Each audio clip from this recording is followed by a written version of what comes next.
Well, Shabbat Shalom, everyone. Shabbat Shalom, and a special welcome to all of you who have joined us in our sanctuary, and a special welcome to those who are watching over our live webcast.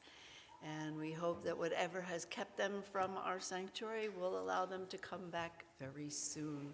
We are so thrilled that you are here to help ease the burdens of those whose hearts are heavy, to come together as a community in thought and prayer, especially for those of our brothers and our sisters in Israel who are truly suffering the ravages of war and so much more.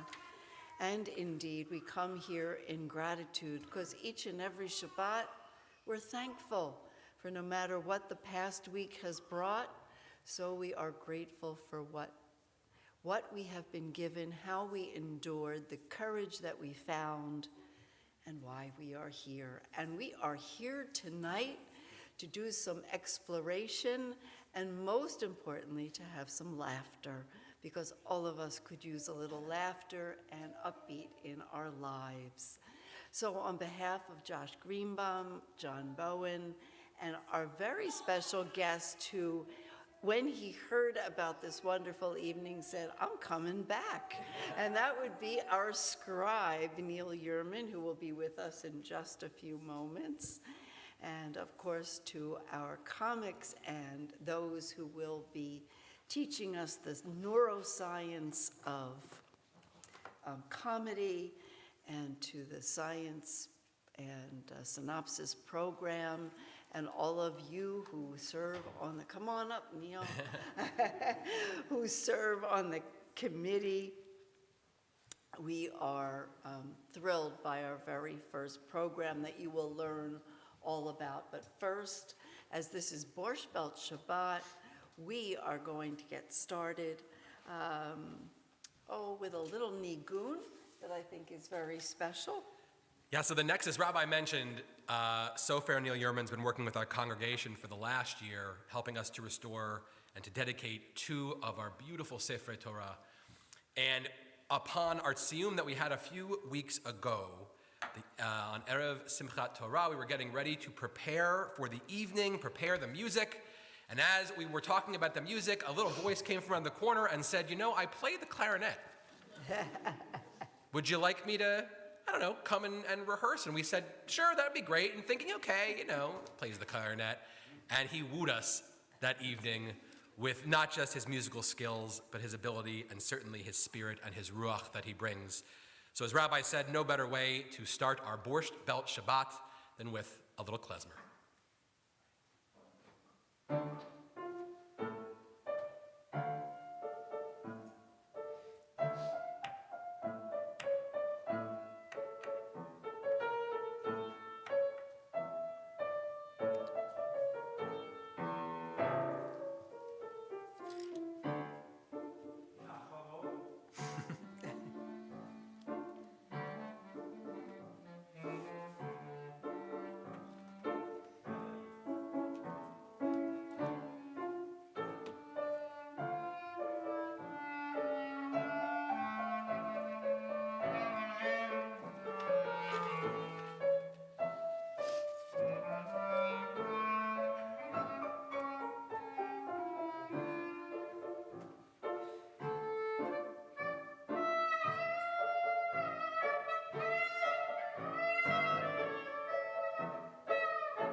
Oh, how wonderful.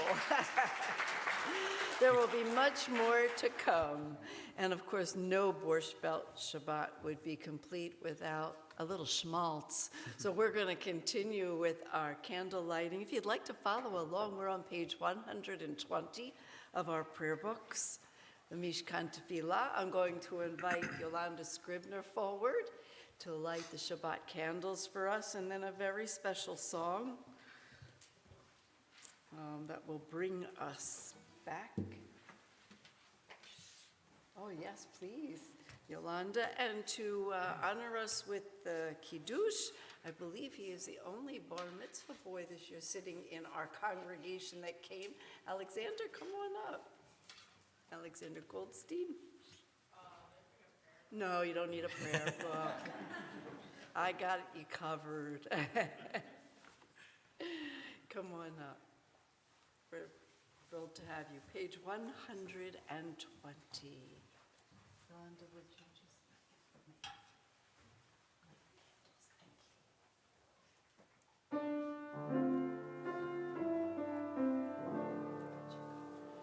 Baruch atah Adonai, Eloheinu melech haolam, asher kiddushanu b'mitzvotav, v'tzevanu lehadlik ner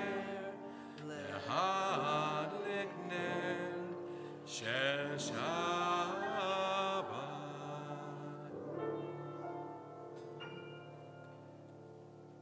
All throughout our service this evening, we tried to find melodies, we tried to find ways to incorporate the feel of the Borscht Belt, the feel of the Catskills, as you heard, begin with our klezmer nigun, and we'll continue with the words on the screen, the Sabbath prayer from Fiddler on the Roof. Please sing along.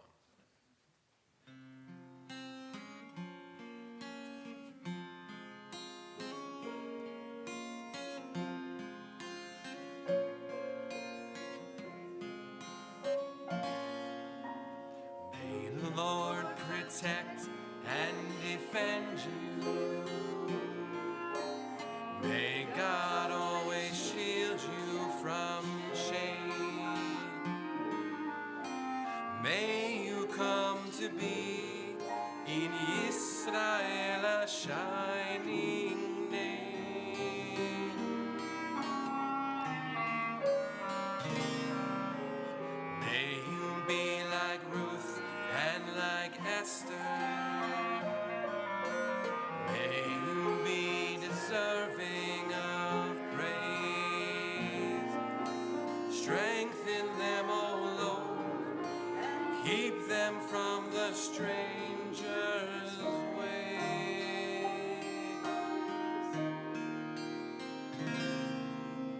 May the Lord protect and defend you.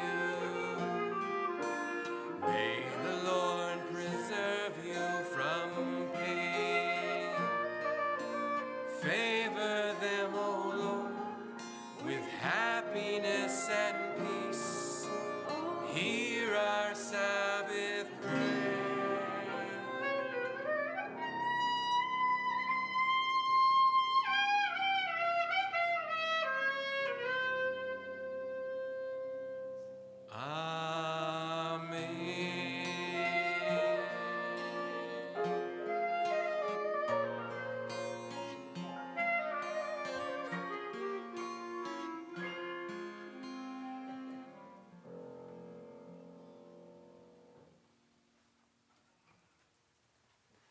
We now continue page 123 as Alex holds the Kiddush cup and begins to lead us in the Kiddush.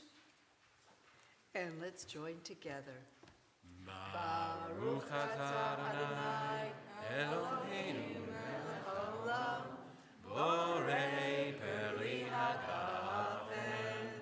Baruch atah Adonai Eloheinu melech haolam asher kiddushanu b'mitzvotav v'ratzavanu b'shabbat kodsho v'yahava u'chatzon v'incheotanu zikaron lema'aseh bereishis.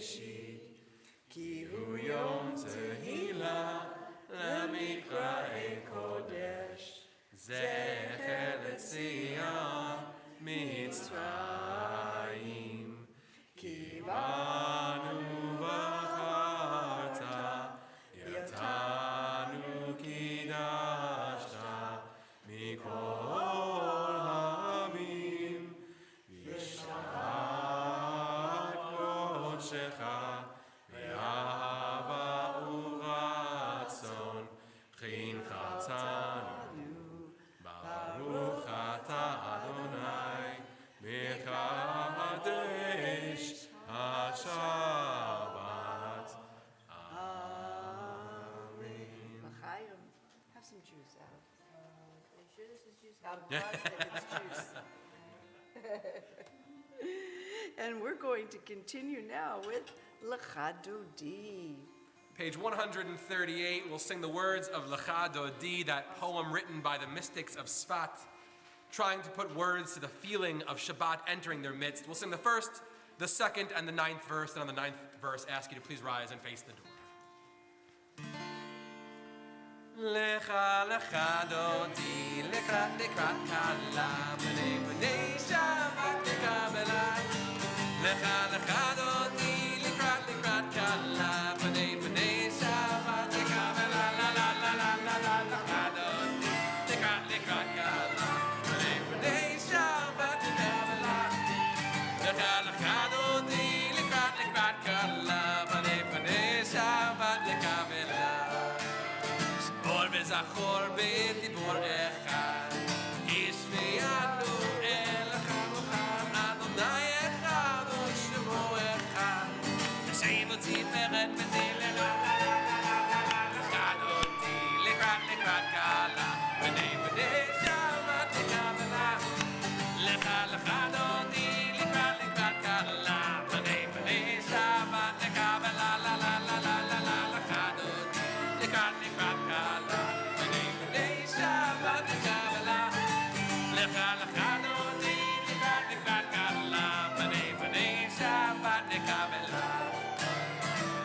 Shabbat lechu v'nechila, ki mikor ha'bracha, v'rosh mekendem nesuga, sof ma'aseh v'machzavati la la la la la la la la chadoti, likrat likrat kala, v'nei v'nei Shabbat lekabela, lecha lechadoti, likrat likrat kala, v'nei v'nei Shabbat lekabela, la la la la, lechadoti, likrat likrat kala.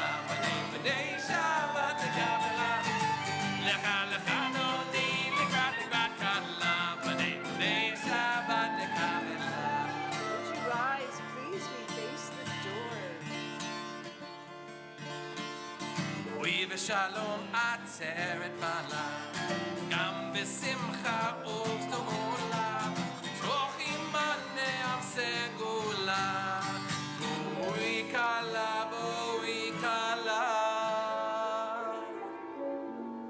בואי כלה, בואי כלה.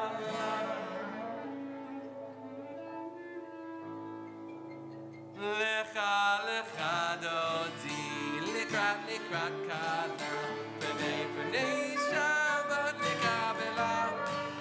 לך לך דודי, לקראת לקראת קלה, פני פני שבת לקבלה. לה לה לה לה לה לה, לך דודי, לקראת לקראת קלה, פני פני שבת לקבלה. לך לך דודי, לקראת לקראת קלה, פני פני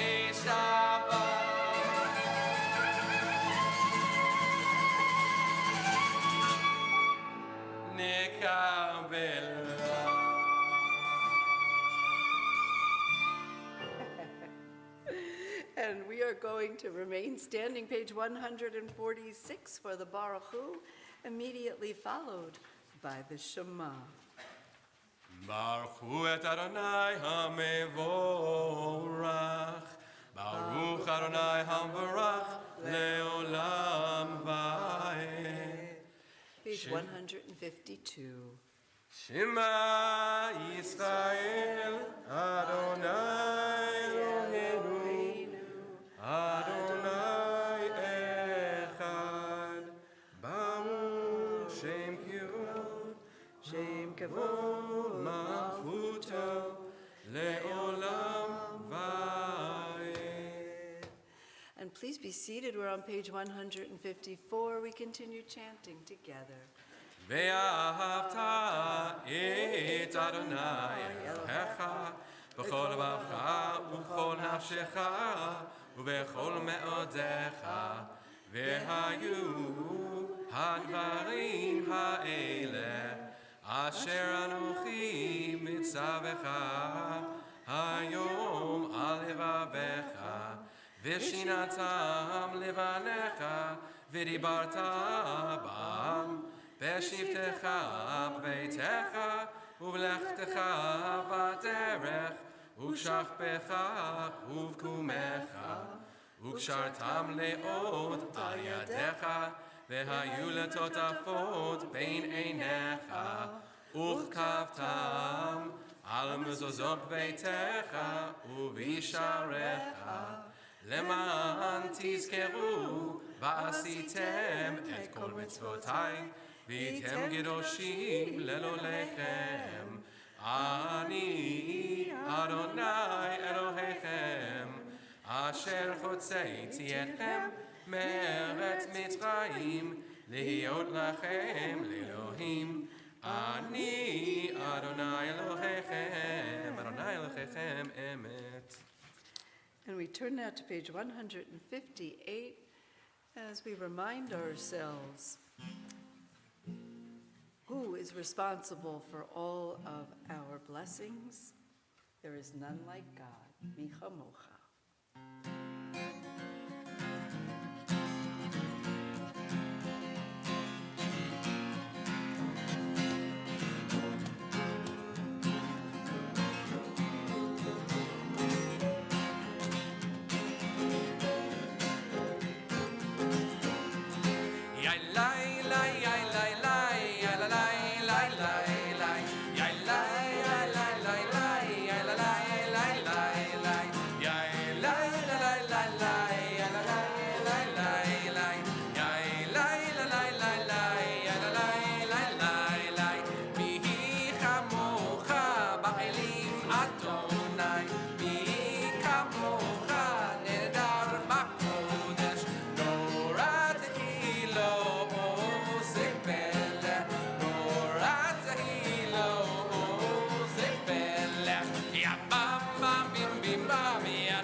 On page 164, we're going to continue with Amidah, Tefillah, and I ask you all to rise, please. So powerful is this section of our service. It was given one name, Tefillah, just the prayer. We're often supposed to get into a bit of a meditative state, so we're going to start the words very slowly and invite you to think about your week. Think about the week you've had. Think about the Shabbat you hope for. Think about the laughs we're about to share together as we continue with the words of Adonai Tzifatai.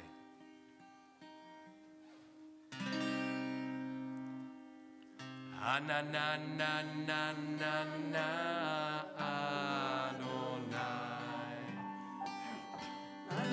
Anananananana Tzaftai Tiftai.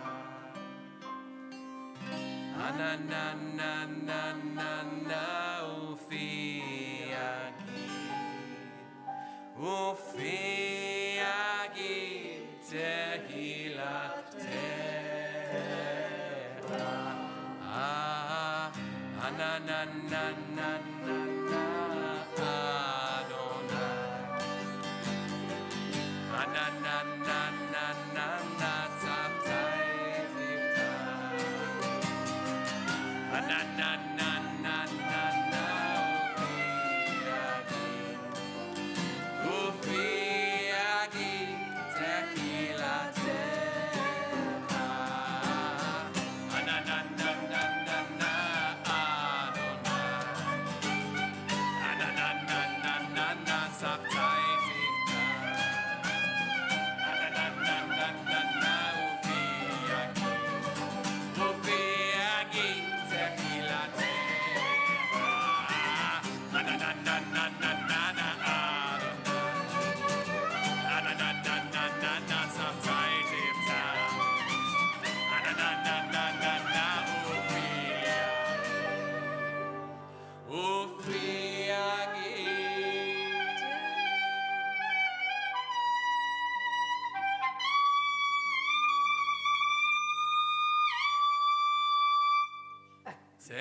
And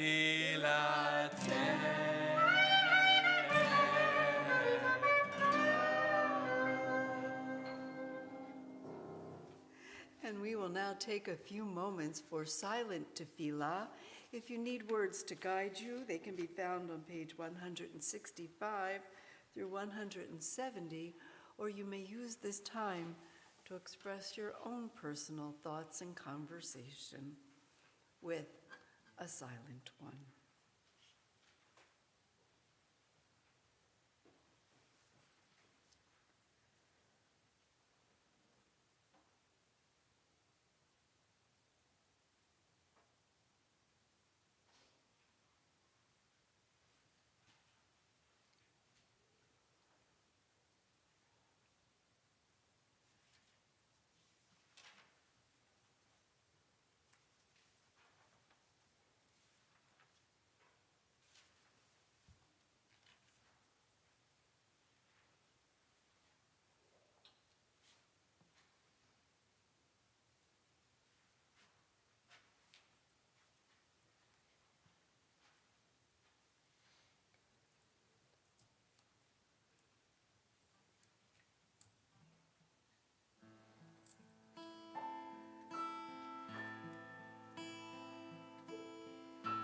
Page 180. Ose shalom bimroma uyase shalom aleinu ve'al kol Yisrael ve'imeru amen. Ose shalom bimroma uyase shalom aleinu ve'al kol Yisrael ve'imeru amen. Ose shalom bimroma uyase shalom aleinu ve'al kol Yisrael ve'imeru amen.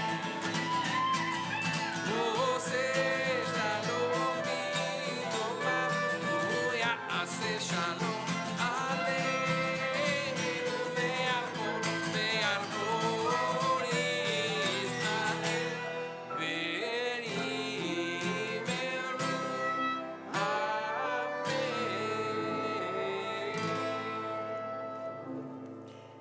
You may be seated.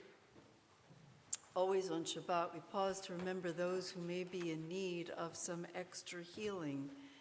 And so we think of those in body, mind, or soul who could use the strength from all of us and our thoughts and prayers, as well as a prayer for Israel, for her well-being, the well-being of our brothers and sisters, for those who during this devastating time of war and shock and grief, whose hearts are broken.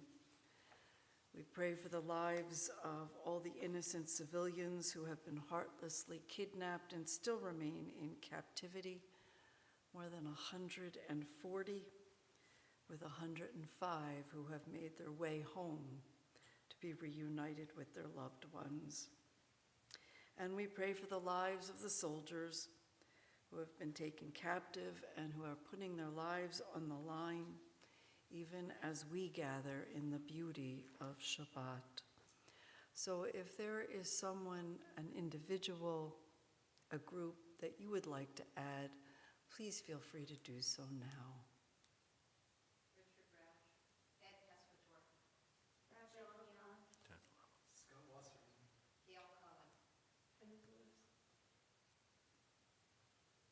For all those who are known to us and those who are unknown but can use our good intentions, we say Baruch Atah Adonai, Rofeh HaCholim, Blessed is God through which the source of healing flows, and if healing cannot be their ultimate gift, we pray that they will be able to endure their challenges. Amen.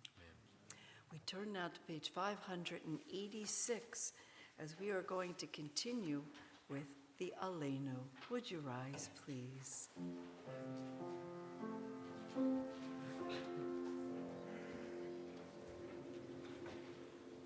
עלינו לשבח לבוא הכל, בתהית גדולה יוסף ראשית, שלא עשם לעשות, ולא שמענו כמשפחות האדמה, שלא שם חלקנו כהם, וגרור עלינו ככל המונה.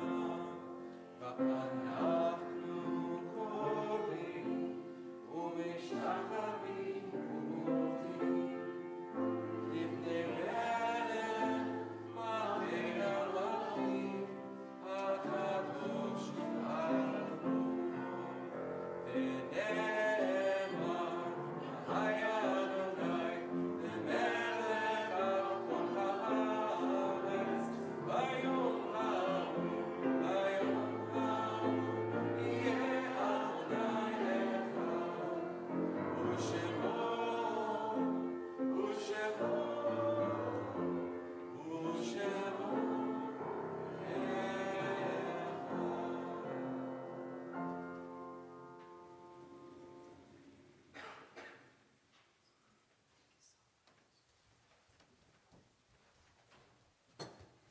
We do remain standing as we turn to page 598 and prepare for the words of the Kaddish prayer. We do so each and every time we gather together as a congregation, cognizant of those whose lives have influenced us, touched our hearts, and filled our lives with life, and are no longer physically present with us, but very much reside within the memories of our hearts and our minds.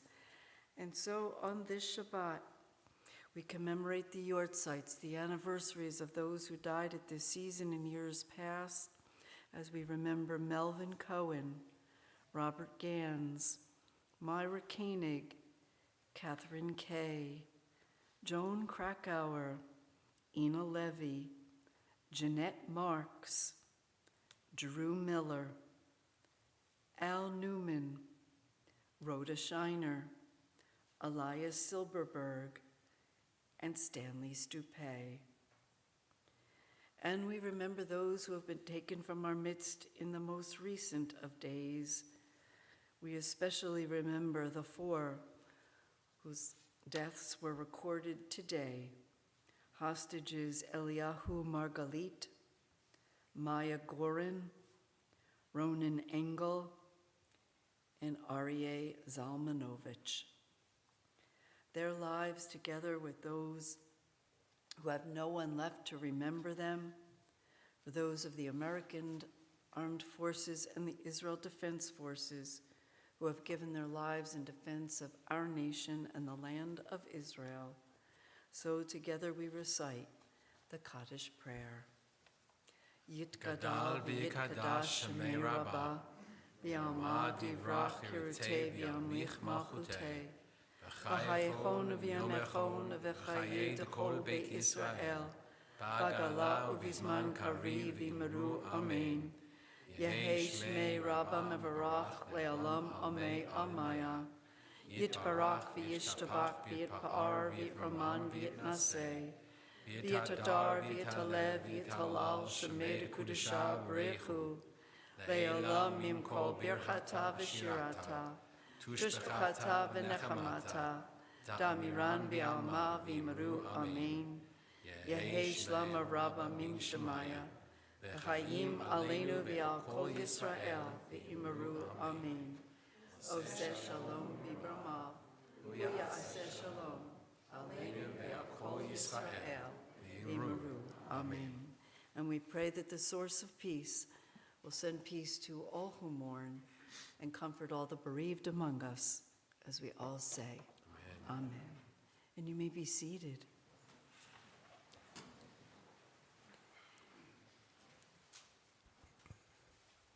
Our service may have been brief, but it was no less meaningful, as we knew that we are anxious to continue with a very special part of this Shabbat, and therefore it is my pleasure to welcome now the chair of our Science and Synopsis Committee, as we welcome together. Dave, please come forward.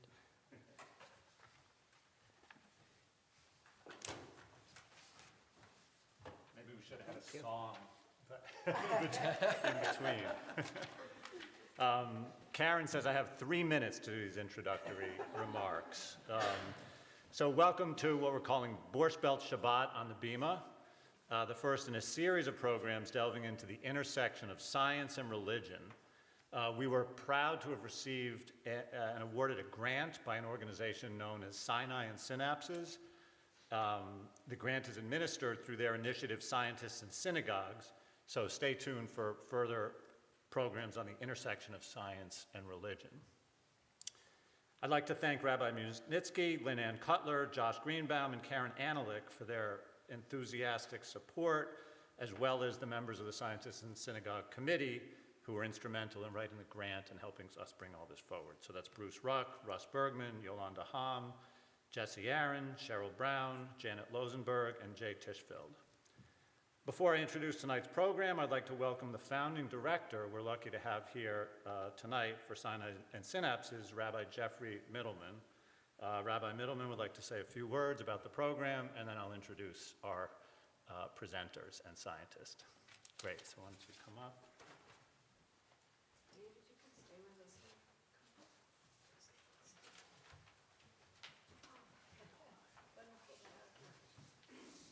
Shabbat Shalom.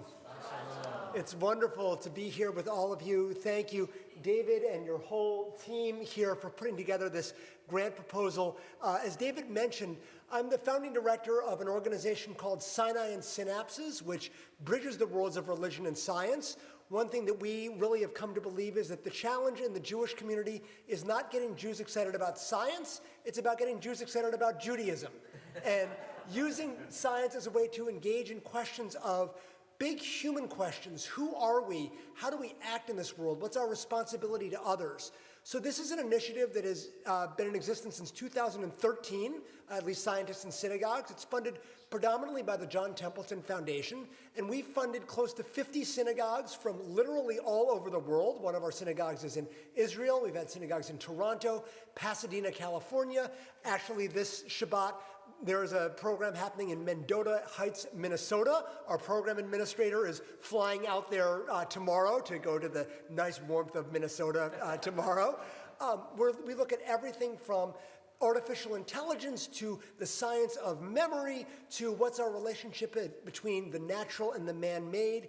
We have had everything from Nobel laureates to university presidents speaking at our communities here. We are thrilled to be looking at a rather unique discussion here of the science of humor, because questions of humor and science and Judaism, you may think that they're a little bit disconnected. I actually think they're very closely related. I think we're going to see this in just a few moments. So normally, if it was not Shabbat, I would encourage you to be able to sign up once a week. We put out articles and videos. We're actually hopefully going to be able to include this piece in our weekly email of articles, videos written from clergy from, actually we have pieces that an interfaith program as well of Christian clergy, Muslim thinkers, predominantly Jewish thinkers here. So if you're interested in learning more about the work that we're doing and about how to be able to think about science and Judaism not as separate spheres, but as coming together and asking the question, what does it truly mean to be human? I would encourage you to be able to come up to me. I'll hang around a little bit after the service here, but this is my favorite part of my job because I get to sit and listen to really great speakers and learn on terrific topics in wonderful communities. So thank you for being part of the Scientists in Synagogues initiative. Thank you so much.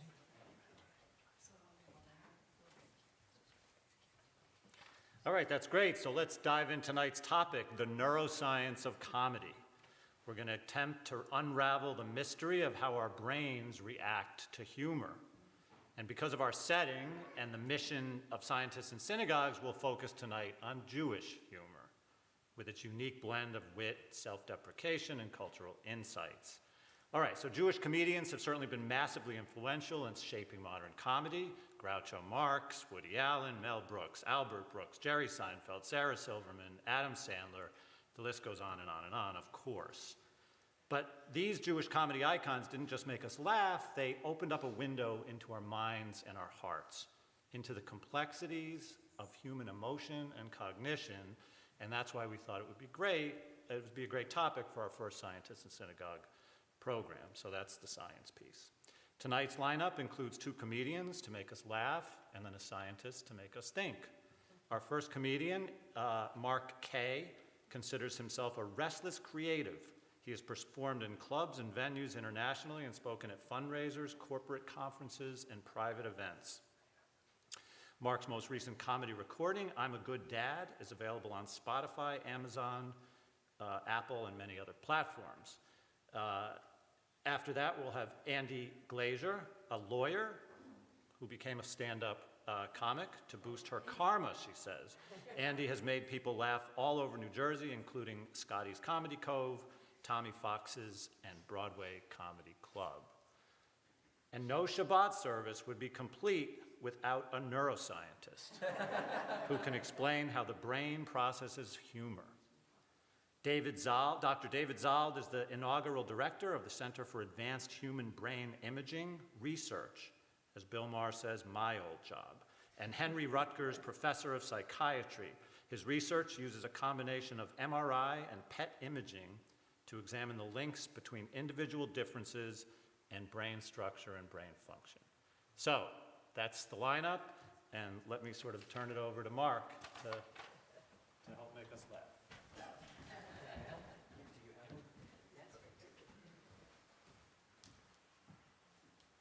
Thank you. All right. Can you guys hear me okay? Yes. All right. We were wondering if there was a handheld. It's not that we don't love speaking behind a podium, because there's nothing funnier than a comic in a podium. How's everybody doing? So first of all, can we just give a hand for this is like, if this was my synagogue growing up, I would still be there. I mean, it's incredible. The music was incredible. I felt like I wanted to clap, but I know you're not allowed to be that happy in synagogue, so I didn't want to. But it's nice, thank you. Yeah, let's give it up for them. Let's give it, wait. You don't look that happy about it. This is for you. They're clapping, you can be happy, it's okay, it's all right. So thanks for having me here. I love this topic, actually. I don't like to brag, but I was sort of ahead of my time with the whole connection between science and humor, because when I was about 15 or 16, and I was starting to think about what I'm going to do after high school, my mother, I don't know if anyone had a mother like this, it wasn't like, hey, Mark, what do you want to do? My mother told me I was going to college, and then I was going to medical school. And I never laughed so much in my life. So I totally get the connection between science, as it's never going to happen, and humor. And I've been laughing to this day. It's great. Another interesting thing that it's been a while since I've been in synagogue, confession, but I remember saying the Kiddush, and it just hit me that I was really confused, because you know that part where it goes, Ki hu yom techila. I kept wondering, why are we talking about tequila when we only allowed to drink wine? I was confused, and am I the only one? No one else thought that was tequila. You did, didn't you? Yes. You'd get a lot more people in synagogue if it was tequila. I'm just going to put that out there. So my name is Mark Kay. This is amazing. This synagogue is incredible. I am Jewish, as you could probably tell from my face, but I did not grow up in an environment at all like this. I grew up in a really small town in Connecticut called Watertown. I don't know if anybody's ever heard. Yeah, you've heard about it? Was it in a 60 Minutes situation about the lone Jew? That was me. It was very and I'm not making it up. We obviously didn't have a synagogue or anything. And everyone thought I was Italian, so I just went with it. I just went with Marco, and Mario, because Donkey Kong was really big back in the day. But when I was in, maybe 3rd grade, we had new neighbors move in, and there was a couple kids, and they were my age. And I remember we were trying to meet each other and play in the backyard, and somehow I must have said that I just ate a bagel, which seems pretty innocuous. And her entire family was convinced that the Karachkis, my real last name next door, ate dogs. So that's how not Jewish my neighborhood was. It was interesting. It's the holiday time, right? So it's so nice, to see synagogues with menorahs and everything. But in my town, I had to go to I was the first developer of the don't ask, don't tell policy. I never mentioned anything. And when people asked why we didn't have Christmas lights, I just said that we celebrated an eco-friendly Christmas. And, just 2 lights, both of the flood variety, one on the garage, one on the breezeway. That seemed to work. The weird part, I don't know about growing up in that type of environment. My parents were they were kind of observant, right? We kept kosher. You guys clearly know what kosher is, but nobody knew what it was back then, so I just gave them the simplest explanation back in the 80s, which you guys, if it tastes good, you can't eat it. That was the best way to, I know there's delicious kosher food, Mark. I know, this was in the 80s, so in Watertown, Connecticut. My parents had weird rules, though. I was only allowed to date Jewish girls, which, look at me. But I just, first of all, the fact that they thought I can get a date was hilarious. But, the only Jewish girl in my town was my sister. And she wasn't that into me. I mean, to be honest, no, that's not an incest joke. I know, that's it. Just to make you one person. The one thing that I tell, there's a lot of interesting traditions. I have a lot of friends who are Jewish and not Jewish, and there's a lot of stuff that they want to know about. But the one thing that I think, when it's hard to compete with Christmas, it's hard to compete with Easter. I get it when you're a kid. But the one thing that I think that we do right is death. You know what I mean? I was 30 when I had to go to my first wake, and I like horror movies, but I've never been so freaked out in my life.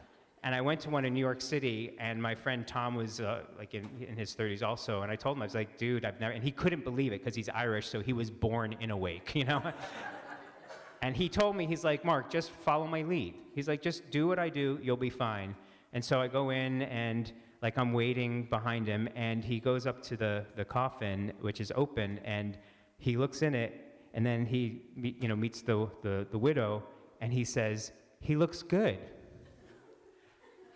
I was like, I didn't know how to follow that. I didn't know that was a regular thing, so I just followed him, and I looked in, and I said, yeah, has he been working out? So I think I think we're good with that. Anybody here have kids? Kids yeah? Okay. I have a couple kids. They're older now. They're 20 and 22.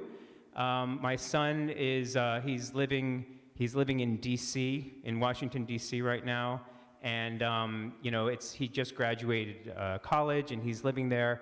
And he was telling me how it's so different than Pittsburgh, where he was in college. And I was like, why? And he's like, oh, the people, they're just crazy. He's like, all the crack addicts, they totally scream different things at you all the time, conspiracies and all stuff. And I was like, Elliot, those aren't crack addicts, those are congressmen. It's like I tried to explain to him what was going on there. All congressmen, whatever political persuasion you want, all of them. Just, I know it's very touchy. Very touchy. He told me he's in a situationship. I don't know, this Gen Z has a whole new language. They're not allowed to speak normal English anymore. Does anybody here, I know the redhead probably knows what a situationship is. Are you in a situationship? Dad, you better hope she's not in a situationship. I asked him, does anybody know what it's basically friends with benefits is what it is. He thinks he's being all cool. I told him, I was like, dude, you and I are not so different.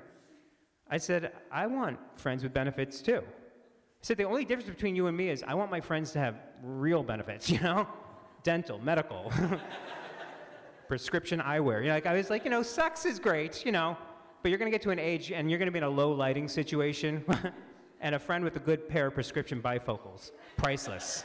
Totally thinks he knows what he's. I'm glad he got a job. I'll be honest with you. I was very nervous. I was trying not to make him more anxious his senior year about did you find a job? Are you getting any leads? And so I tried to be very careful. And around April, when I hadn't heard anything, I asked him. He goes, Dad. He's like, oh my God. He's like, just chill out.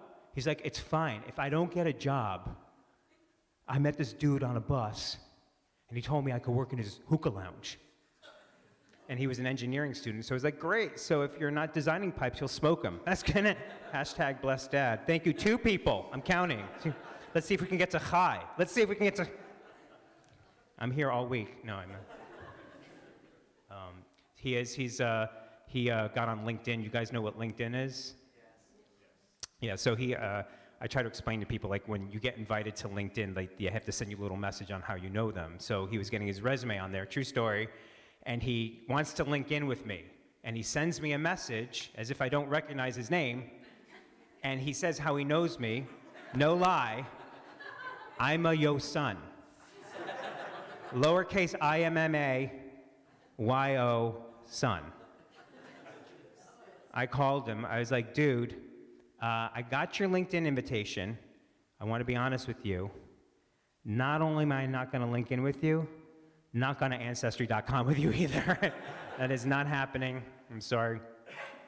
I'm glad he made it through when he was in high school. I thought he might be one of those kids where college wasn't his deal, which is, it's okay. Maybe he was into something else, and my friend kept telling me to chill out. And I was like, no. My friend was like, Mark, he's like, every bird has to leave the nest one day. And I said, no, you don't understand. This bird, 2 weeks before he left the nest, he turned to me and he goes, so Dad, it doesn't matter which side of the envelope I put the stamp on, right? Not ready to leave the nest, You're not ready. My daughter is, she's 20. She's a junior now in college. And she's all in on the environmental stuff, like all in.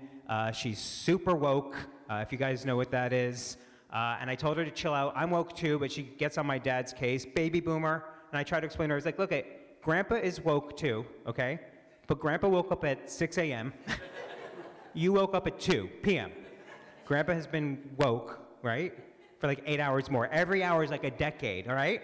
I tried to explain to her, when Grandpa woke up, Joe Biden was your age, okay? So just go back to sleep for a second. She's a vegan, which I don't know if you know what that is. It's just one step more annoying than vegetarian. Are you guys familiar? Yeah. She is very into everything, and she told me she wants to adopt a highway. I said, hey, that's great, but I saw your room. How about we adopt a bedroom first?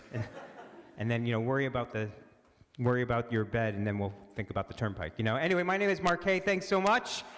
You guys are a lot of fun. I am I'm really excited to bring up not only a great comic. She's the reason I'm here. So if you didn't like me, you could beat her up after. That's fine. But she's a great person, a great friend. Let's give it up for Andy Glazer.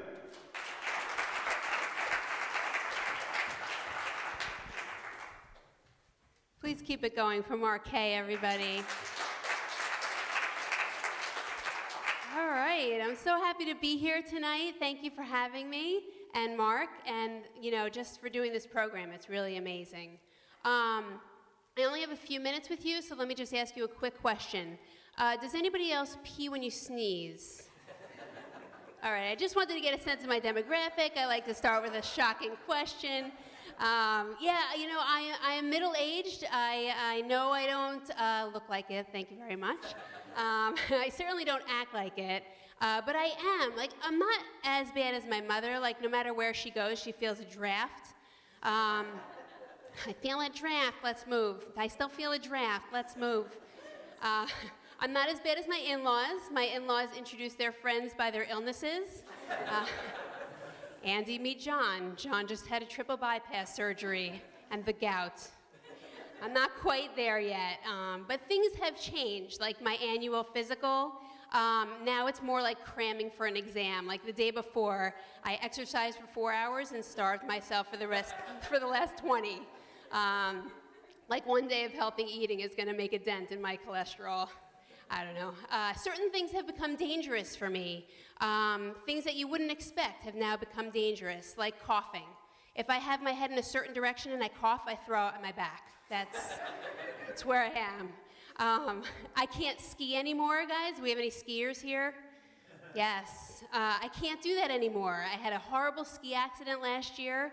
I broke my leg. I tore my ligament. It was bad. I needed a new ligament. So the doctor told me I could either use my own tissue or a cadaver graft. But he said at my age, now that's how doctors start their sentences, at my age, a male cadaver graft would be better than my own tissue for my new ligament. So I listened to him, and now I have a transgender knee and 1 foot in the grave. So. My accident was very traumatic for me, but it was actually more traumatic for my husband because my mother made a one-way ticket to come help. My mother is the sweetest person. Like, she will never state a negative opinion directly. She will ask questions so that you arrive at her opinion. I'll give you some examples. I got these new glasses. You guys like my new glasses? Thank you. My mother noticed. She's like, oh, I see you got new glasses. Do you think they wash out your face a little bit? I got a haircut. I chopped all my hair off. This is actually long. I need another haircut. She's like, oh, I see you got a new haircut. Were you trying to look more like your husband? Can't make this up. So after 3 weeks in my house, I finally said, Mom, I noticed you've been helping out for 3 weeks. Do you think you're overstaying just a little? My mother thinks everybody is Jewish and that she somehow knows them, right? My neighbors are the Hearts. Christmas trees and crosses, not Jewish. But my mother has a Jewish friend named Bunny Hart. And she constantly asks me, Andrea, you have to ask your neighbors if they know Bunny. I'm like, they don't know Bunny. The only Bunny they know brings Easter eggs to their house. She's like, you never know. I had 10 Hart families in my neighborhood in Queens, so you never know. So I finally asked. They knew Bunny. Of course. I have kids. I know some of you guys have kids. I have 2 kids. My son is lazy. He loves playing video games. I don't know if your kids are, yeah, I see some nodding. I hate the video games. But he is so lazy. So he's sitting and playing a video game, this Star Wars battling game, and I hear him say to his friend, dude, this is so much harder than it would be in real life. Playing the video game is harder than it would be to battle Darth Vader in outer space. Like, you know how much work it takes to get to outer space? You don't even ride your bike uphill. You're not getting to outer space. But if he thinks that's easier or harder than real life, then I must be making his life way too easy. Like, Mom is always somehow to blame a little bit, right? I think I make his life too easy, and I think that needs to change. And I have a plan. For starters, I'm going to make him start wiping his own butt. Soon, maybe. I don't know. I have a daughter, too. She's a teenager. She just started driving. It's so scary. I can't even joke about it because I'm still in the trauma of it.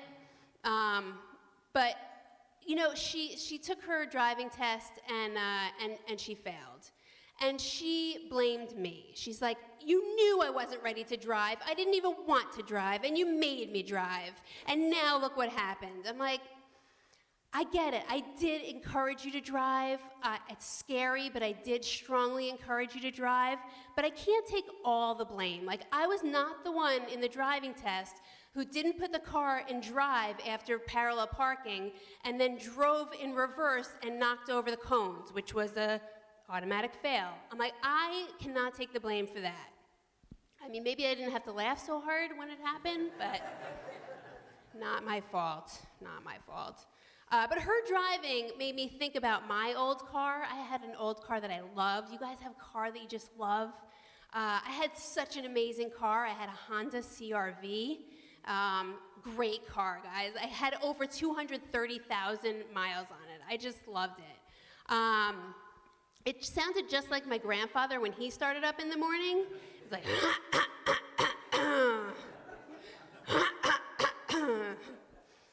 but it was time. I had 2 kids, 2 dogs.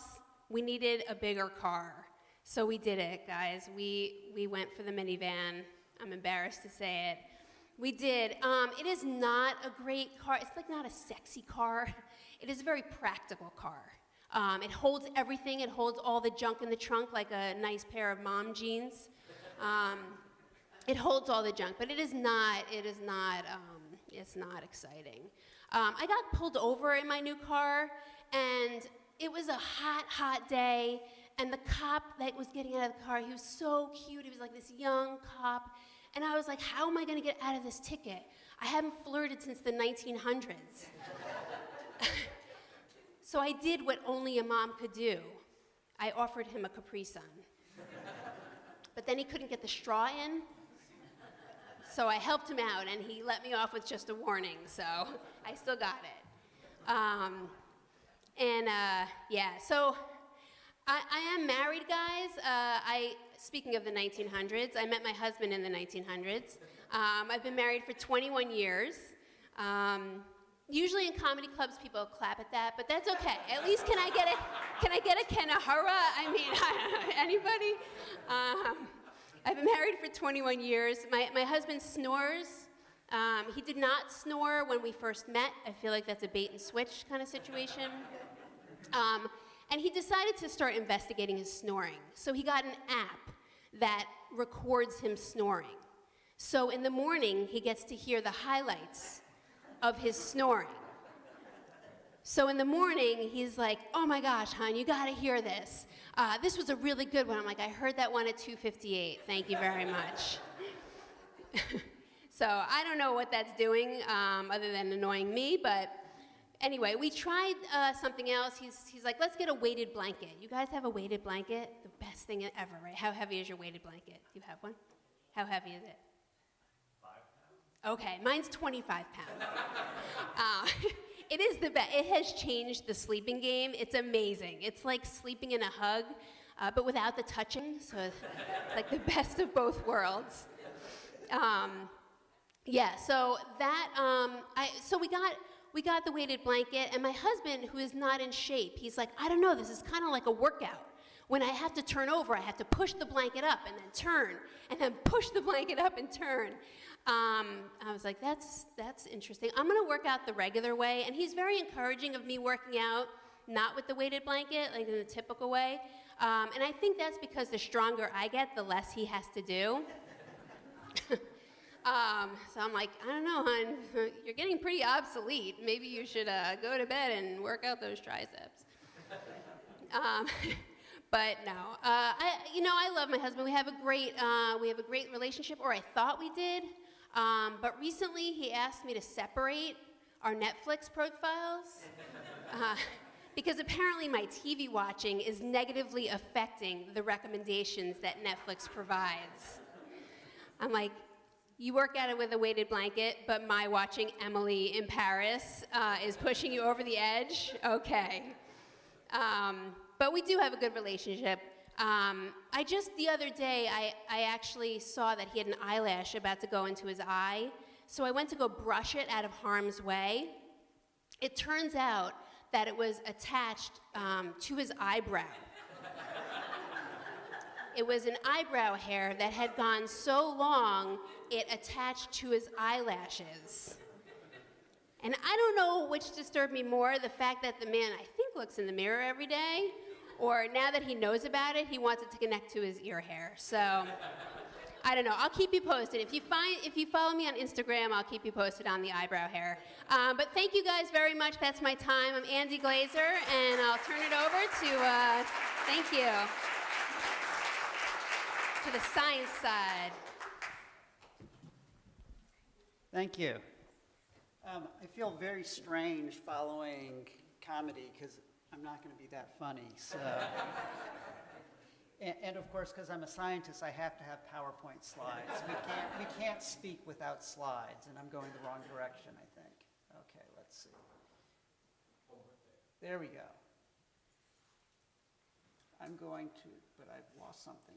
That's where I want to be. Good. So my job here is to actually go back and say, well, why were these guys so funny? Because they were really funny, but what is it that brings us that humor, that sense of pleasure from what we just experienced? And there's no way to explain this all in one fell swoop or one single theory. But there are some aspects of humor which make a lot of sense once you start to sort of dial into it. And they make a lot of sense within the concepts of modern psychology as well as neuroscience. And what I want to do is start with some of that psychology part of it, and then try to pull in some of the neuroscience on what the brain's actually doing here. One of the key ideas in this field, going back now to the 1700s, is this idea of humor being tied to incongruities, things that don't quite fit together. And it's been more recently articulated as a incongruity detection and resolution. And what that's saying is part of what's going on is first we have to detect that there's something that's not actually matched up here quite right. And then it's from the recognition of that and the understanding of that that some of the humor comes. So what happens in a lot of these sorts of situations is we're presented with something that starts us down one path, and then it shifts on us. And what we get, in fact, often are violations of conventions, violations of what we expect to come next. And that's actually really critical here. We expected something and something different happened. So let me give you just an example of that, going in the theme of Jewish humor. So imagine it's Shabbat morning, mother comes, knocks on her son's door. Bubby, it's time to get up, and you got to go to shul. Mom, I don't want to go to shul. I got 2 reasons I don't want to go to shul. Those people don't like me, and I don't like them. The mom says back, I don't care. I got 2 reasons why you've got to go to shul. First, you're 54, and you're the rabbi. Now, what happened there? Part of what's going on is the brain is, in fact, a machine for prediction. We are constantly predicting what's going to happen next. Our brain is actually set up in ways where we often think of like sensory information comes in. You think, oh, it goes in, hits the retina, goes back to the visual cortex, it starts working its way forward. But each step of the way, there's actually feedback going on because we're actually predicting what's going to happen. And this is absolutely essential in language. Everything we do with language is actually, we're predicting often what the next thing that the person is going to say. I mean, I can start easy sequences here. A, B, C, what comes next? If I go A, B, C, F, you're like, wait, that wasn't right. If I even start just typing stuff, I mean, we see this now that we use autocorrect. How many times do you type something, it puts in a word, and it's like actually right? It's the times, though, that is wrong where you're like, I can't believe it did this. Why is it doing that? Well, it did that because statistically, that was the next thing to come.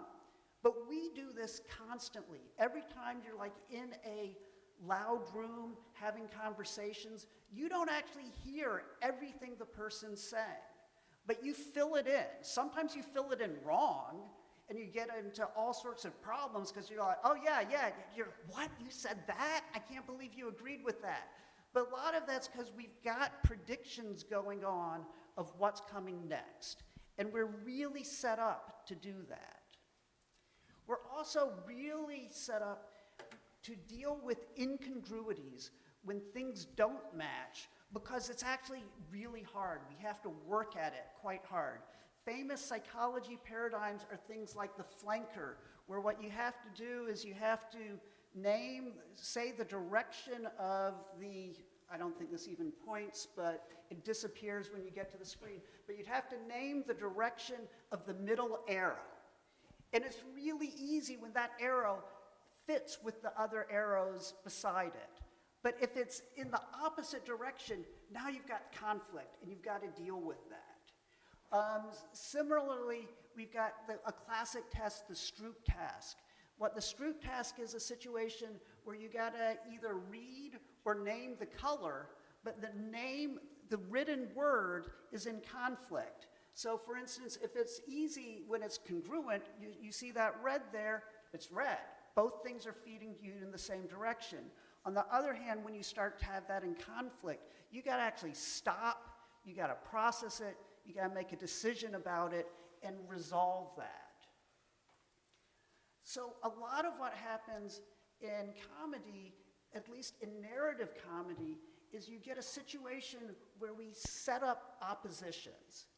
And really what we've got is the text could be compatible. What you're hearing could be compatible, for instance, with two stories, and each one could fit, but they don't fit together. In fact, they're often in some degree of opposition. So for instance, in this sort of story here, is the doctor at home? The patient asked in his bronchial whisper. No, the doctor's young and pretty wife whispered in reply, come right in. So you've gone in a very different direction and the story set you up in one direction, and then it takes you in a different one. This often is thought of as happening in multiple stages, where there's a first stage where you detect that there is an incongruity. It's been set up, you resolve it in some way, and that there's pleasure in that experience. Now you can say, why is there pleasure in that? But at some point there's an insight in there. And it's in that insight that we actually find amusement in the same way you get pleasure in the cases where, like, you just solved a puzzle. You know, yeah, I got that. This happens you may not even necessarily to yourself say, oh, I got it, but you do. And sometimes even it takes a while. And sometimes you get a joke and like you're processing it, and then finally you're like, oh, I get it. Some people also will say there's a fourth stage, which is an elaboration stage, where you get it, and then the person starts to push it those steps farther. They start to embellish it to make it even more extreme, and that will just tickle us, essentially. An important piece here also is that there is some degree of a violation, but it's a benign one. And what am I saying when I say there's a violation? That in some ways, this actually runs against what is standard acceptable. It may be an ethical violation, it may be social, it may be physical. But there's a key thing here where it's a little bit offensive. If it goes too far, then people will be like, nope, that's too much. And we can actually go and look over time. There are jokes that we would have probably found really funny 20, 30 years ago. And now we're like, you know, that is actually incredibly insensitive, and it's inappropriate. And so there's a cultural overlay here, and there's also a huge cultural context. There's certain themes we can talk about in Jewish humor where we go and we identify it. Oh yeah, that's, you know, and we could even say there and say, yeah, you take that out of the context and it's like, I don't get it. If I start making jokes about locks, you know, if I'm out in Nebraska and someone's never had bagels and lox, it's not going to mean anything to them. So there's a contextual thing that's really important. I think one of the fascinating things is the extent to which Jewish humor has actually, you know, exploded well beyond the boundaries of Jewish culture. Particularly, you know, within the United States, it's been really quite dramatic in that respect. There's also other sorts of things that can be incongruous, which they don't require necessarily the storytelling, but there's somehow a break with reality, but there's always something that's in there that's incongruous. So for instance, in this first one, where the incongruity here is, okay, you've got a shark coming down a mountain. Well, what's working there? Where's the connection? Well, the connection is actually quite physical, because we got this line, so we can see one image here, essentially. If you didn't see the rest of this, it's just a fish swimming, essentially. But once you combine them, you've got two different stories, and then you're having to resolve them. I think the one on the other side, just ducks are funny, but no, I mean, you know, ducks usually are, you know, homicidal and trying to kill people. I have a friend who raises ducks, and she would actually dispute me on that. So what does neuroscience actually tell us this? I've primarily so far just talked in terms of psychology. So I run this neuroimaging center at Rutgers. What we do is we put people into a high field magnet, the same sorts of magnets that you would use to take pictures of the structure of a brain. But what we do is we make use of a unique feature of how the brain actually physically works. And what that is when an area of the brain starts working harder, its metabolic needs change, and critically, the blood flow to the area changes, and it happens to be the case that the way the MRI works is it's all about actually magnetic properties, and it turns out that there's a change that happens between oxyhemoglobin and deoxyhemoglobin when you have that need, and that actually changes the signal that we pull out. And when we do that, we can then measure activations within the brain, and we can start to use that to study how the brain and different parts of the brain works.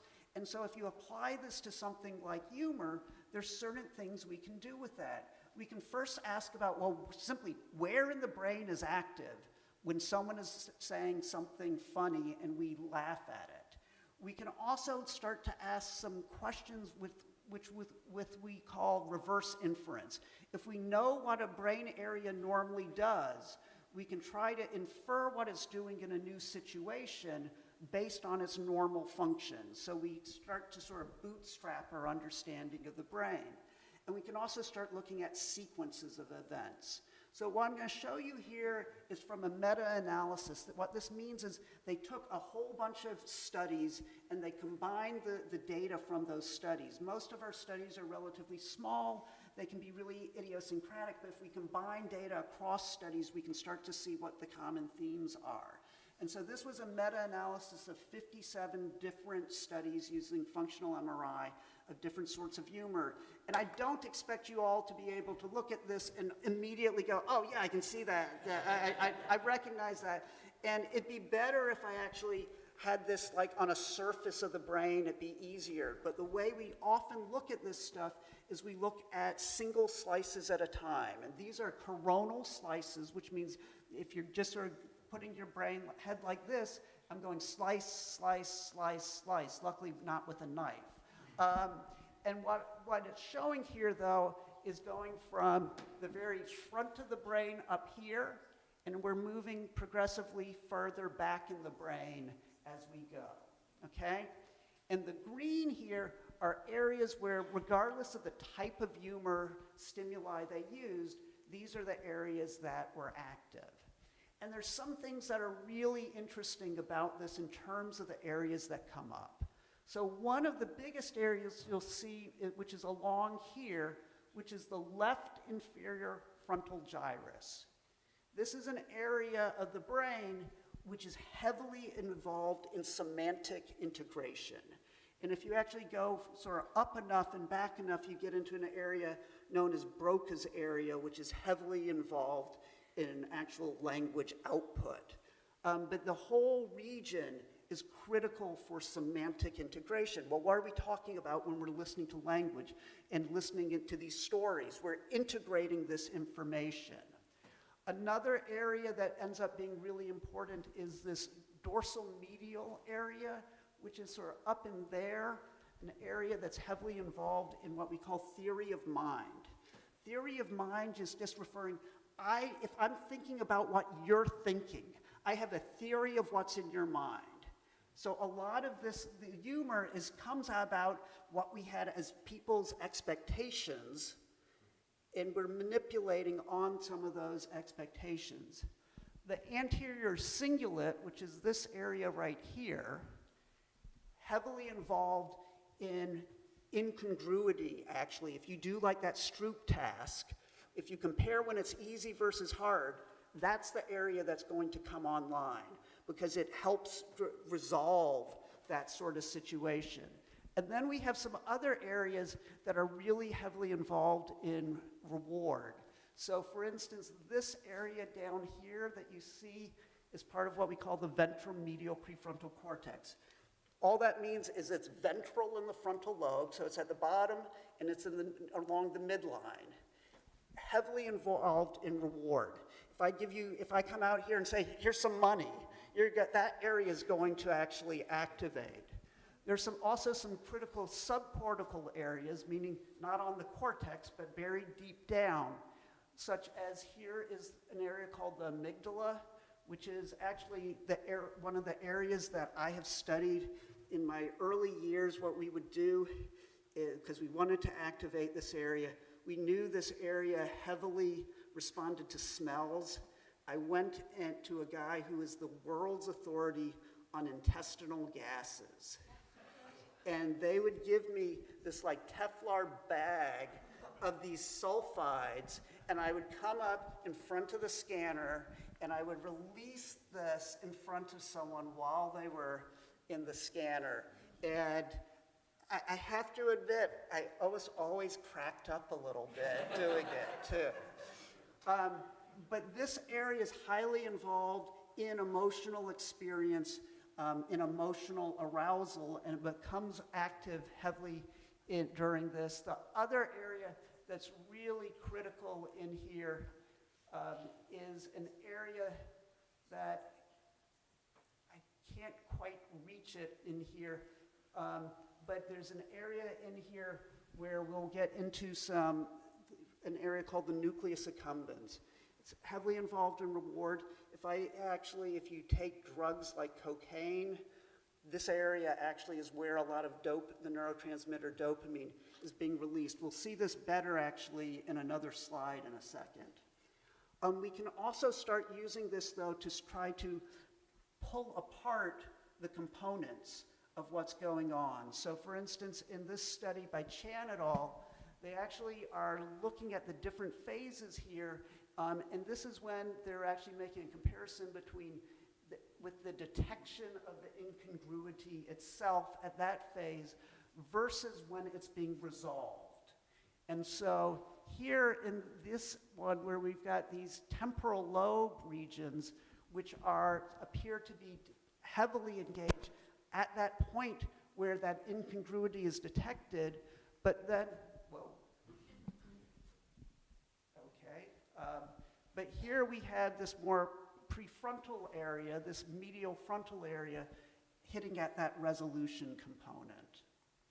And I've got one more study that I just want to talk about, which is really recent, where this is a study also where they're trying to look at the different phases.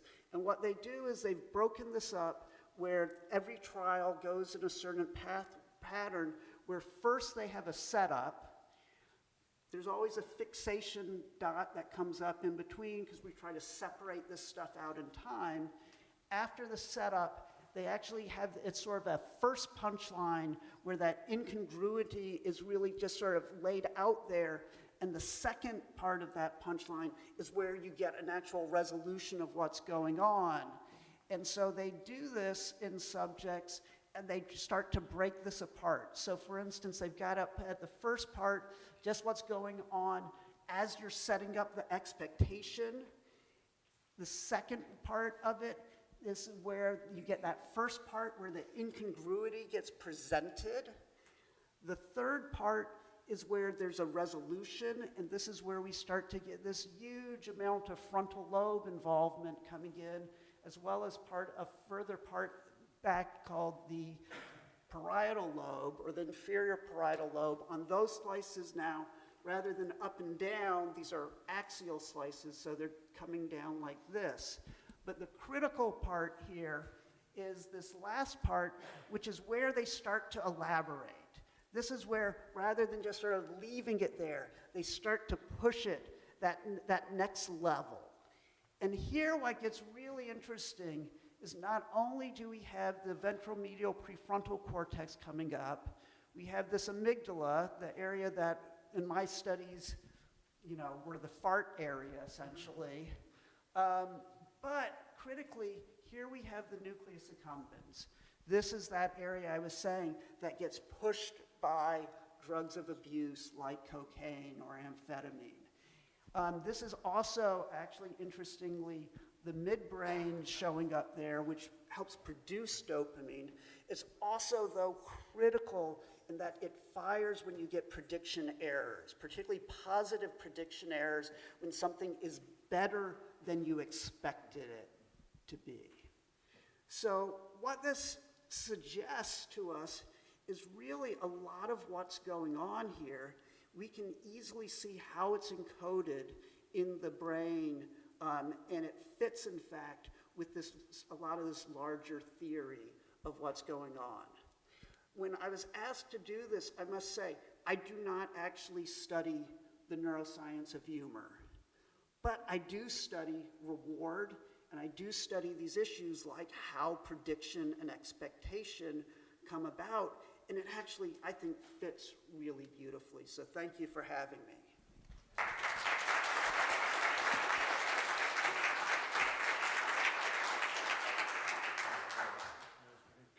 So we thought we'd have our comedians and our scientists come up and maybe do 5 or 10 minutes of Q&A. We can,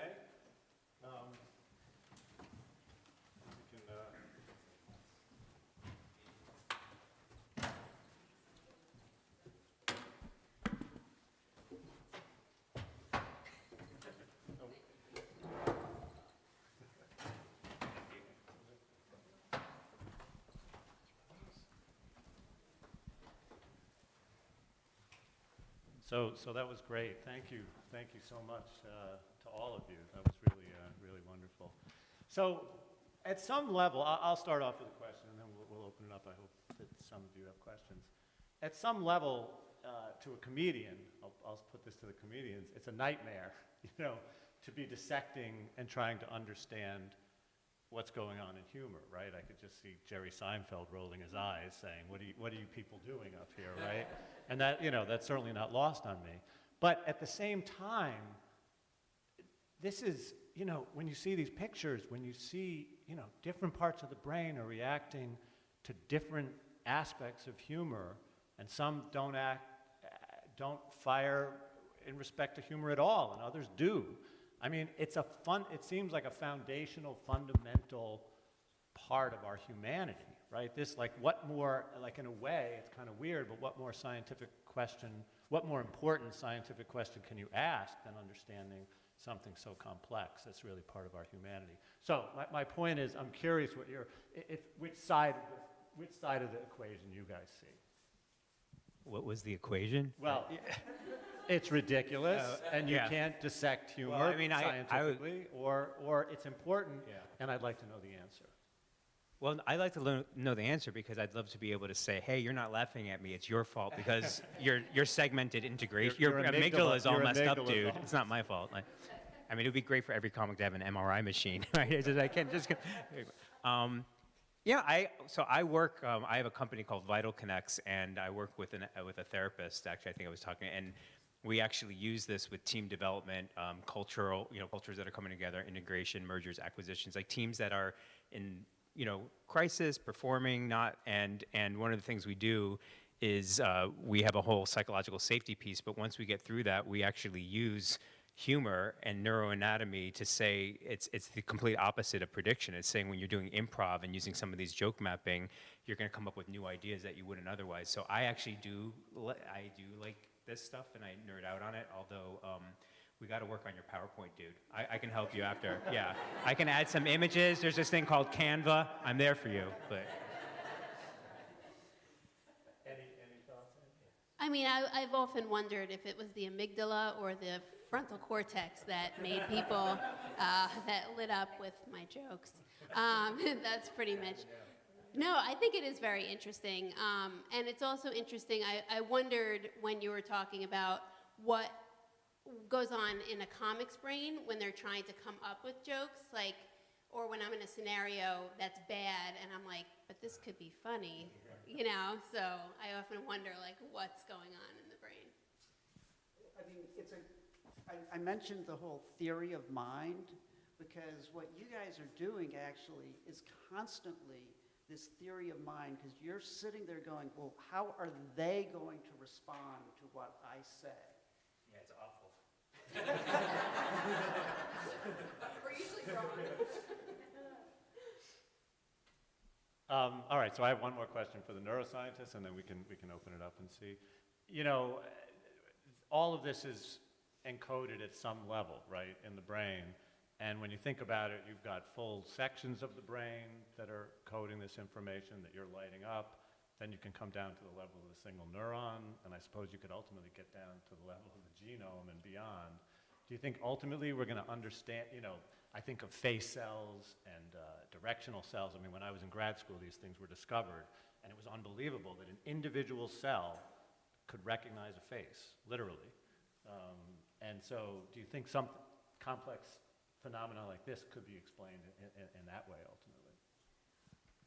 I guess the one question is, given the complexity of what's going on, it's hard for me to think of that being encoded at the level of that single cell rather than a population of cells working together, or a network of regions working together, just because the complexity is actually really dramatic. When you just think of, at least from what I've laid out here, of being able to detect that incongruity or that violation, to evaluate it, to resolve it, that's a level of interaction, and it's probably part of why, you know, I don't think my cat gets humor. Yeah, it's a fascinating question. Go ahead, Stephanie. I just want to thank you all for coming. Shabbat Shalom. So the part that I heard was about the elaboration. And I guess I was wondering for our comedians, I've sat through comedy shows where a joke is out there and the audience it's hilarious, and then the comedian just rides it, right? Keeps on pushing. But I've also seen it where the crowd doesn't laugh and the comedian doesn't get the signal, and they keep on trying to ride it, and the way died. And I guess I'm wondering, you know, that connection. I don't know if it's a disconnect between the comedian and the audience, or they thought it was funny, and you should think we thought it was funny. So you've been to one of my shows. Yeah, so yes, yeah, absolutely. And it could, and what's interesting just from, you know, I'll let Andy say also, but from like a comics perspective, it could literally be the same joke. You know, so one night it's exactly like you said, you're riding the wave, you're like, I'm the next Dave Chappelle. And then next night you're like, what am I doing with my life? And I think what's interesting, I don't, you know, I'm not a neuroscientist, I know it's a shocker, but what goes on in my brain immediately in both of those situations is that you have to be in the moment, which is sort of interesting because, you know, I'm an anxious person, and I don't know if people who have anxiety out there, but there's this thing that if you have anxiety, like people who are paramedics, people who are forced to be in the moment actually do very well because it forces you to not think about the future. So for me, in that situation, I am just focused on the next thing that I have to do to either recover it, turn it around, or ride that wave. It's the same technique, it's just a little bit of a different outcome, but that's, you know. That was a good answer, wasn't it? That was impressive. I don't really want to follow that. Your mom would have loved it if you were a neuroscientist.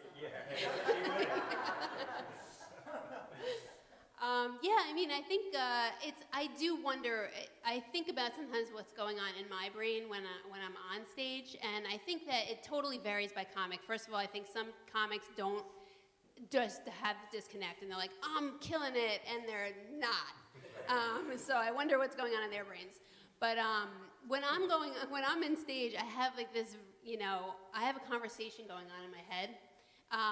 Where, like, if it's quiet and I'm not getting any response, I'm like, oh God, oh God, oh God, don't, you know, keep going, you know, but, so I do, like, and there's like an internal panic, but at the same time, I still have to keep talking. So I just, it's all being fired up at the same time. It's very interesting, you know, but, yeah, I don't know if that really answers your question, but. Thank you all for being here. It's amazing that the neuroscientists actually had the ultimate fart joke. It's really amazing. It just pales in comparison. We both said that, by the way. They always do. I was like, did he just say that? Actually, it'd be interesting to have the MRI of your brain of the pleasure that you got. That's going too far. Since it is related to the Borscht Belt, and a lot of us grew up going to the Borscht Belt, the comedy, as someone had mentioned before, can be now interpreted or construed or misconstrued as extremely offensive.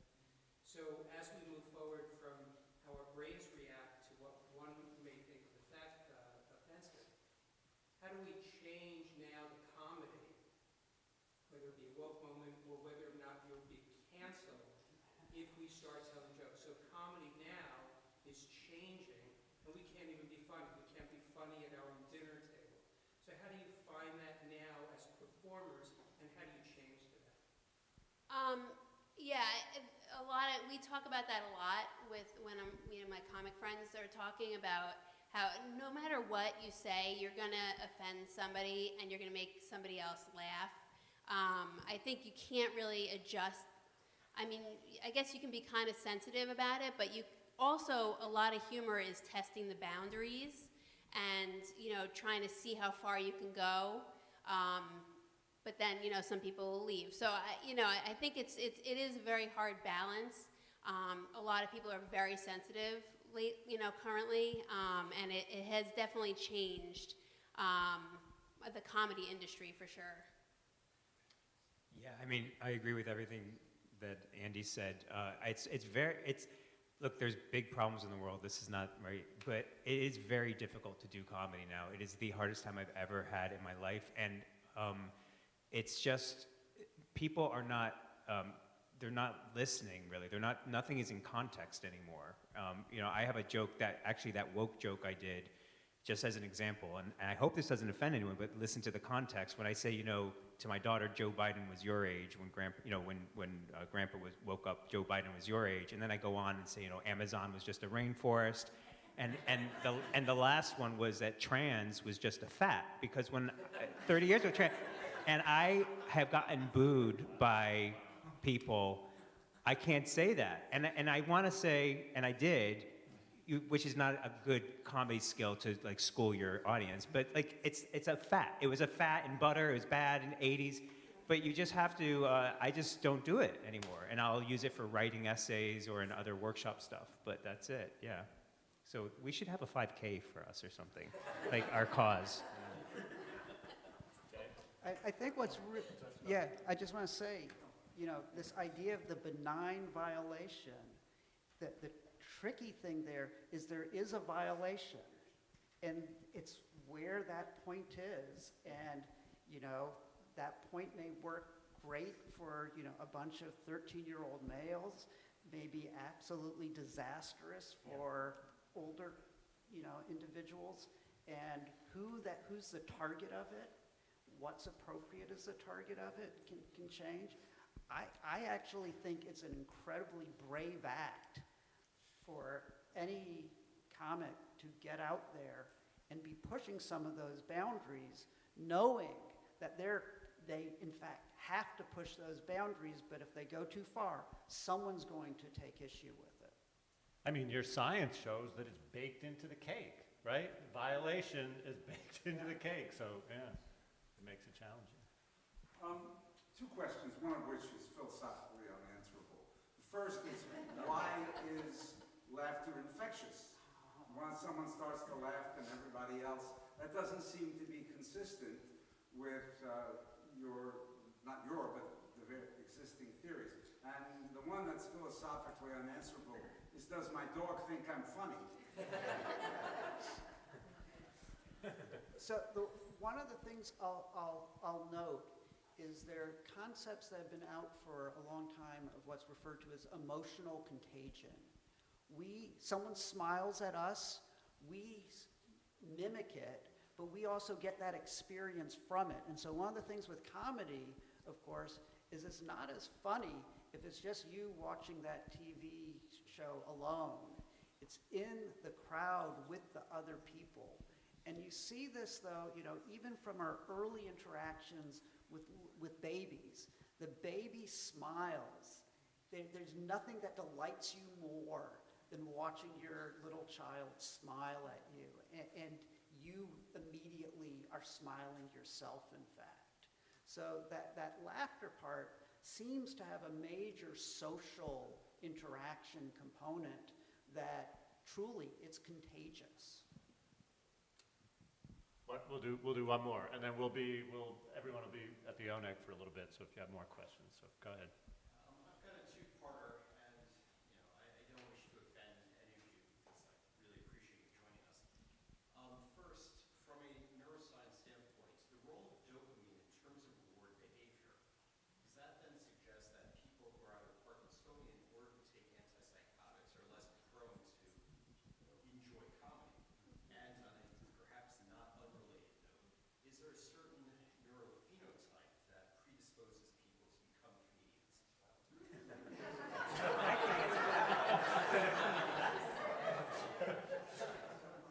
Are they psychotic?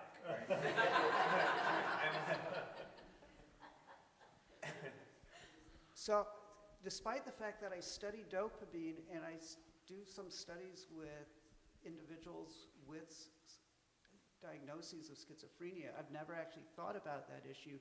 One of the things, though, that you do sometimes see, you can see actually two different things go on in people with schizophrenia, which often involves dopaminergic issues, both hyperdopamine and then treatments that essentially are antagonists of dopamine. One is that you will often see people who actually have very flattened affect, and they will not laugh. They lack that ability. It's part of what we refer to as part of the negative symptoms of psychosis. On the other hand, you can get something opposite where you get this for inappropriate affect, laughing when it's actually not really something that's funny at all. So it's a really interesting question. I have to admit, I have not thought about it much before, but I think it's a really valuable question. And then I'm not even going to step into that. Well, again, thank you all so much. We really appreciate it.